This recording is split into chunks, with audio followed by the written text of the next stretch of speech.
नमस्कार दोस्तों, मैं आपका स्वागत करता हूं बीएफएफ मनी के इस अगले वीडियो में, जिसमें मैं आपको एक बहुत ही ज़रूरी बात बताने जा रहा हूं। अगर आप रेगुलर ट्रेडिंग करते हैं, स्टॉक्स को बेचते हैं या खरीदते हैं, तो एक तकलीफ आपको ज़रूर होती होगी और वो है टी पिन की।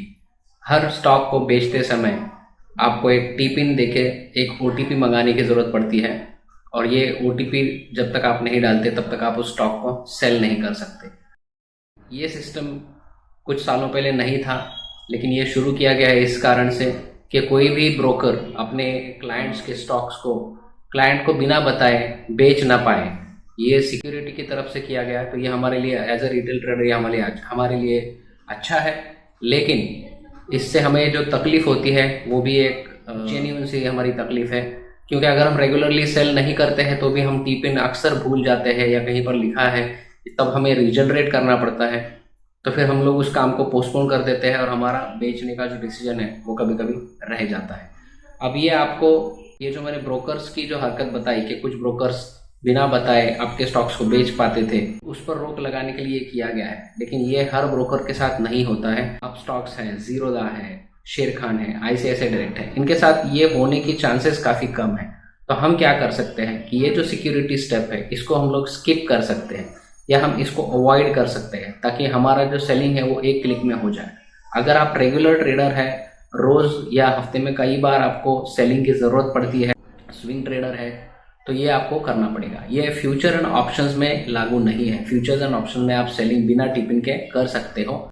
स्विंग ट्रेडिंग जहाँ पर हम लोग सिर्फ स्टॉक्स को खरीदते और बेचते हैं, उसमें टिपिन की ज़रूरत पड़ती ही है। और इसको अगर हमको अवॉइड करना है तो हमको एक अलग से परमिशन, हम ब्रोकर को अपनी तरफ से एक परमिशन देते हैं कि वो बिना हमारे ओटीपी के हमारी सेल की ऑर्डर जो है उसको एग्जीक्यूट कर दे। अब इसको कहते हैं डीडीपीआई।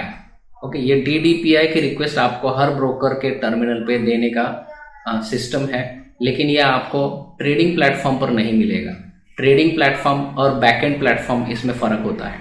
अगर जीरोदा आप यूज़ करते हो तो kite.zerodha इस वेबसाइट पर जाकर आप ट्रेडिंग करते हो, या काइट के ऐप पर जाकर आप ट्रेडिंग करते हो। लेकिन इसका बैकएंड का वेबसाइट ये नहीं है। इसका बैकएंड का वेबसाइट जहां पर आप रिपोर्ट्स देख सकते हो या डीडीपीआई का रिक्वेस्ट डाल सकते हो, उसके लिए आपको console.zerodha पर जाना पड़ेगा। इसी तरह से अगर आप अपस्टॉक्स यूज करते हो तो ट्रेडिंग के लिए आप pro.upstocks इस वेबसाइट का उपयोग करते हो, लेकिन बैकएंड का वेबसाइट उसका है keystone.upstocks।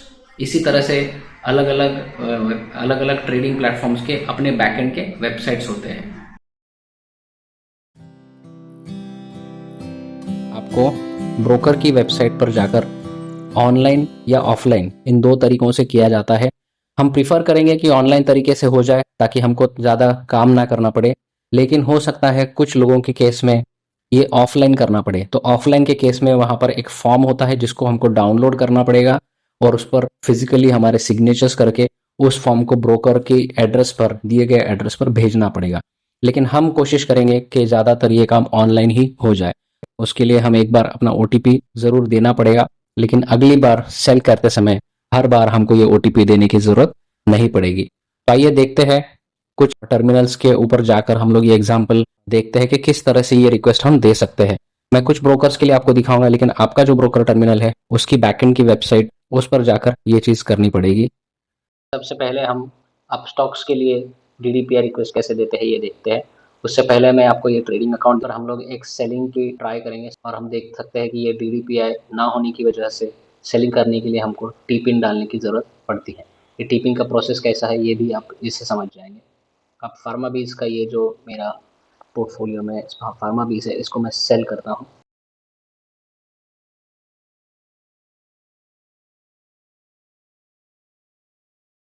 अब आप देख सकते हैं कि ये सेल करते ही मुझे सीडीएसएल की वेबसाइट की ओर डायरेक्ट कर रहा है, और मैं यहाँ पर टी पिन अपना डाल रहा हूँ। टी पिन डालने के बाद सीडीएसएल की वेबसाइट की ओर से मुझको एक ओटीपी आएगा, और ये ओटीपी मेरे ईमेल पर या फ़ोन नंबर दोनों पर आएगा। ये ओटीपी यहाँ पर एंटर करने के बाद ही मेरी सेलिंग की जो रिक्वेस्ट है वो आज के दिन के लिए अप्रूव हो जाएगी। ये सारे सेलिंग के लिए एक दिन में एक ही बार अप्रूवल आता है। अब यहाँ पर वापस आने के बाद ध्यान हमें ये रखना है कि हमको सेलिंग की ऑर्डर फिर से एग्जीक्यूट करनी है, वो अपने आप एग्जीक्यूट नहीं होगी। तो आप देख सकते हैं कि ये सेलिंग की ऑर्डर कंप्लीट हो चुकी है। अब हम इसकी बैकएंड की जो वेबसाइट है जिसको हम keystone.upstocks, या अब वो चेंज होके अकाउंट डॉट अपस्टॉक्स हो गया है, उस पर जाएंगे। वहाँ पर जाने के बाद हम प्रोफाइल में जाके सेल इंस्टेंटली विद DDPI इस ऑप्शन के ऊपर जाकर कंटिन्यू टू पे, जैसे मैंने कहा कि पेमेंट हमको करना पड़ेगा इस चीज़ का, क्योंकि एक एग्रीमेंट है जो स्टैम्प पेपर पे बनेगा। तो उस स्टैम्प पेपर के एग्रीमेंट की जो कॉस्ट है तकरीबन 150 to 200 रुपीज़ ये हर ब्रोकर के पास होगी। ये आपके ट्रेडिंग अकाउंट से ही कटेगी। ये आपका जो एग्रीमेंट है उसका कॉपी है, जिसको हम साइन करेंगे, डिजिटली साइन करेंगे आधार के नंबर से, फिजिकली साइन नहीं करेंगे। तो ई साइन थ्रू OTP के पास हम जाएंगे और यहाँ पर हमको अपना आधार नंबर डालना है। या आधार नंबर टाइप करने के बाद हमारे आधार के साथ जो कनेक्टेड नंबर है उस पर एक OTP आएगा। वो जब हम एंटर करेंगे तो ये प्रोसेस कंप्लीट होगा। ओके, ये प्रोसेस कंप्लीट हो चुका है। यहाँ पर इंस्ट्रक्शन मुझको दिख रहा है कि ये 2 दिन में हो जाएगा, लेकिन हम लोग फिर से अपने ट्रेडिंग टर्मिनल पर जाएंगे और यहाँ पर एक दूसरी सेलिंग के ऑर्डर करने की कोशिश करेंगे और हम देखते हैं कि ये सेलिंग के ऑर्डर इंस्टेंटली होती है या नहीं। NXST की मैं थोड़ी क्वांटिटी यहाँ पर सेल कर रहा हूँ और हम देख सकते हैं कि ये तुरंत सेल हो गया, टी-पिन की ज़रूरत नहीं पड़ी, मतलब ये तुरंत ही एक्टिवेट हो गया है।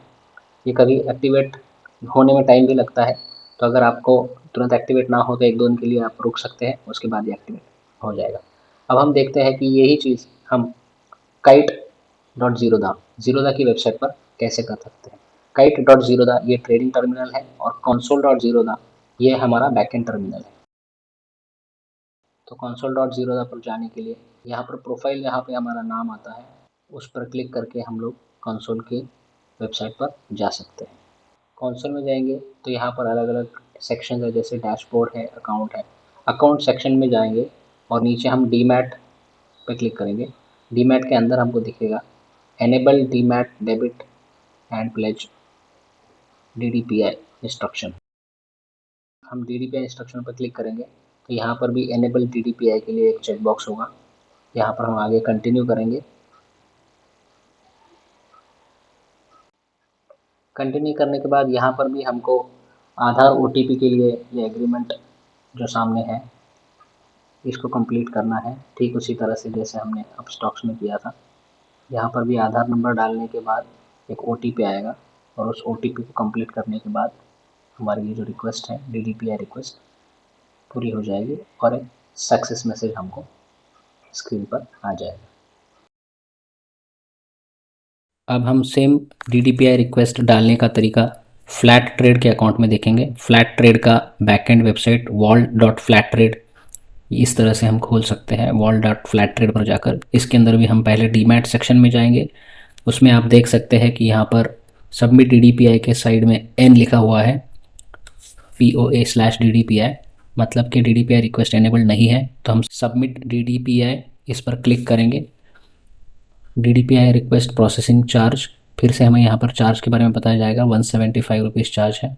कंटिन्यू करेंगे। यहाँ पर भी टर्म्स एंड कंडीशंस को एग्री करके हम स्टैम्प पेपर एग्रीमेंट को साइन करने के लिए आगे जा रहे हैं।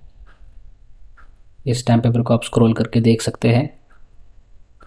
आपका डिजिटल सिग्नेचर इस पर आएगा जो आधार बेस्ड OTP से किया जाएगा।